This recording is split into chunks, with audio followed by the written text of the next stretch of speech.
Hello everyone, তোমরা আগের ব্লগে দেখেছিলে যে আমি একটা রিসর্টে ঘুরতে এসেছি সবার সাথে।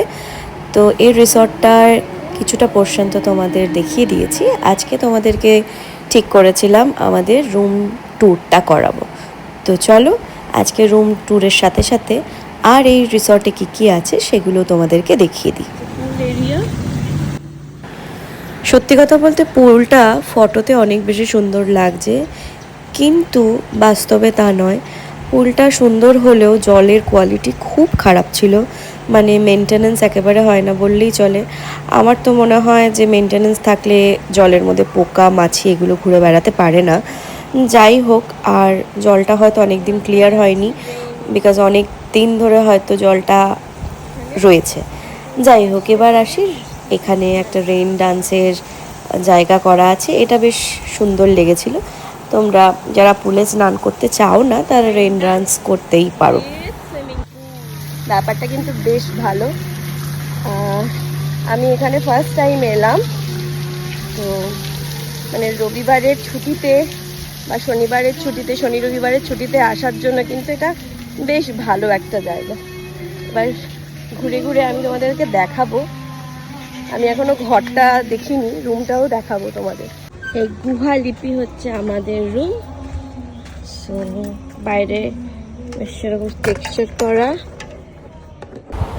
রুমে ঢুকেই একটা বসার জায়গা, আর বসার জায়গাটা পুরো মাটির টেক্সচারে পুরোটাই করেছে।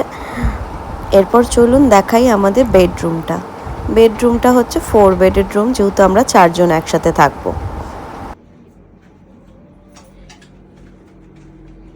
এটা ওয়াশরুম,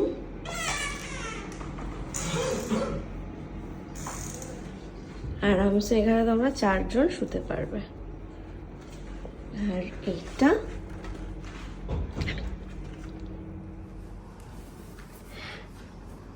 এই দেওয়ালগুলো কিন্তু সিমেন্টের, কিন্তু তার উপর দিয়ে মাটির প্রলেপ করা।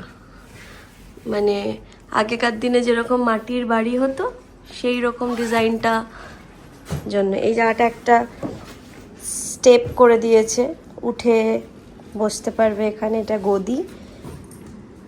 এই জায়গাটা একটা সুন্দর কাজ। এই জায়গাটা তোমাদের জল কি দিয়েছে কিটের মধ্যে, মোটামুটি সব কিছুই আছে। মিনারেল ওয়াটার 4টে, এদিকে টিভি আছে, এসিও আছে। এই জায়গাটা হচ্ছে তোমাদের বেসিক্যালি খাওয়া দাওয়া করার জায়গা। উপরে বেতের কাজটা এই লাইটগুলোর জন্য আরো বেশি খুলছে। আর এখানে এইটা একটা সুন্দর জিনিস, পুরোনো দিনের ঘড়ি, যেটা চলছে না, বন্ধ। ওমা, খুলে না কেন? আসুন আসুন, আমাদের বাড়িতে আসুন। সেটা হচ্ছে আয়নাটা। আয়নাটা ভীষণ সুন্দর।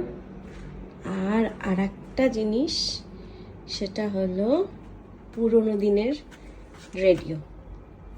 এরকম রেডিও কারোর কারোর বাড়িতে এখনো হয়তো আছে। ফিলিপসের রেডিও, বাপরে, কত সাল তো দেওয়া নেই, বাট দেখেই বোঝা যাচ্ছে এটা প্রচুর পুরনো। হয়তো হোটেলের ওনার এটাকে অকশনে কিনেওছে।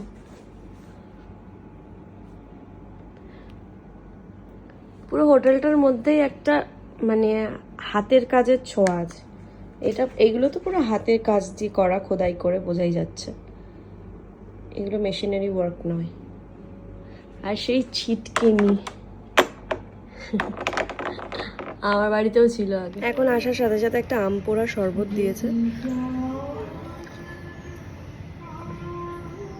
মোটামুটি ভালো খেতে, খুব একটা নয়, ঠিক আছে। দেখি রুম থেকে বেরোলে পরে দেখো হাঁসগুলো, রাজহাঁস, মনে হচ্ছে কি গ্রামে ফিরে এসেছি একেবারে। মানে রিসর্টটার মধ্যে একটা অদ্ভুত শান্তিনিকেতনের ফ্লেভার দেওয়ার চেষ্টা করেছে ওনারা। রবীন্দ্রসঙ্গীত কন্টিনিউয়াসলি বেজে যাচ্ছে, হাঁস চড়ছে, শাপলা। আমি কোনো রিসর্ট সম্পর্কে খারাপ রিভিউ করতে চাই না, বাট এই রিসর্টটা দেখতে প্রচণ্ড সুন্দর, তোমাদের গেলে পরে মন ভরে যাবে। লাঞ্চটাও খুব ভালো ছিল। প্রবলেমটা শুরু হয় ইভিনিং স্ন্যাক্স থেকে। খাওয়া দাওয়ার কোয়ালিটি সেরকম খুব একটা ভালো নয়, স্পেশালি চাইনিজ আইটেম। বাকিটা নেক্সট ভিডিওতে আবার শেয়ার করব।